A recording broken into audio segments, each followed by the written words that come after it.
Yosh tout le monde, aujourd'hui vidéo sur l'histoire de Tsukasa. Ohio, Sekai, good morning, world.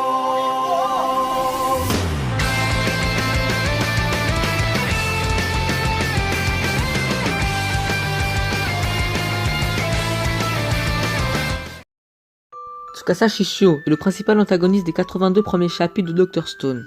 Son but est d'éclaircir la population humaine pour créer un nouveau monde sans technologie moderne, en affirmant que les adultes et la manière dont l'humanité a évolué les ont rendus maléfiques. Malgré ces affirmations selon lesquelles aucune menace ne viendrait après Senku et Taiju, ce qui s'est révélé ironique, Tsukasa est devenu l'un des plus grands obstacles au royaume de la science de Senku et à la restauration de l'humanité en général. Tsukasa est un homme de grande taille dont on estime qu'il mesure environ 6 pieds et 8 pouces, donc 2 mètres 3. Ses cheveux sont de couleur brun châtain et atteignent le bas de son dos avec des yeux ambrés. Il ne faut pas oublier non plus que Tsukasa présente des caractéristiques androgynes, mêlant la combinaison de caractéristiques masculines et féminines. Même si son corps est plutôt musclé parce qu'il est un athlète mondial de MMA du UFC, pesant en moyenne environ 102 kg pour concourir dans la division poids lourd. Il porte également son manteau de lion drapé autour de ses épaules après le chapitre 26. Tsukasa est essentiellement violent mais extrêmement prudent et conscient de ses actes. Il est un homme très gentil, pensif et poli en dehors de ses idéaux pessimistes envers l'humanité. Au début, il offre son aide à Senku et Taiju après leur réanimation et devient leur chasseur de nourriture, utilisant ses compétences en tant qu'athlète de premier plan pour les aider. Il est révélé plus tard que Tsukasa prévoit de purger l'humanité et pense que Senku l'acceptera, mais au lieu de cela, Senku le rejette.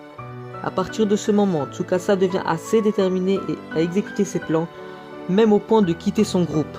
Il a confessé à Senku qu'il se fichait de lui-même, bien que dans la deuxième partie de l'histoire, il soit révélé que Tsukasa aime sa sœur Mirai, plus que tout le monde et d'où sa résilience lui permet de sauver ça. Il révèle également que Senku aurait pu être son premier ami avant la pétrification sur laquelle Senku est d'accord. De ce point de vue, on peut supposer que Tsukasa se coupe des autres et se concentre uniquement sur le sauvetage de sa sœur. Il est naturellement retiré en dehors de ses objectifs. Il a tendance à détester les humains qui contrôlent et manipulent les autres. Par ses actions, il est possible de supposer que Tsukasa déteste toute hiérarchie ou pratique du pouvoir. Son but est de créer une société sans progrès technologique et il utilise tous les moyens pour atteindre cet objectif, créant son propre empire sur le modèle de ses vues tordues de l'humanité. Cependant, il convient de noter que de nombreux points de l'histoire explorent le comportement psychotique de Tsukasa. Un cas est quand il brise pour la première fois une statue de pierre et n'a aucun remords, continuant à écraser davantage dans son sillage. Il s'attaque particulièrement aux adultes plus âgés et aux personnes âgées, mais il est spécifiquement maltraité par les autorités.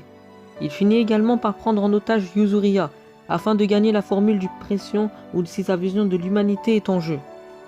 Cela se voit lorsqu'il a fini par tuer Senku, après avoir partagé un moment tendre de souhait de pouvoir se rencontrer 3700 ans plus tard. その女一人どうしようが1ミリも興味ねえや。メスなら他にいくらでも。ホラー穴の奇跡の水をろ過した後、限界値 96% 目指して蒸留しまくったアルコールと混ぜる。奇跡の水30対アルコール70。ありがとう、センク。 Quand il était plus jeune, Tsukasa cueillait des coquillages sur la plage pour faire un collier pour sa sœur Mirai, parce qu'elle voulait être une princesse de la sirène comme la petite sirène. Alors qu'il choisissait des coquillages pour Mirai, un pêcheur âgé et ivre est venu et a battu Tsukasa au point que son visage était méconnaissable.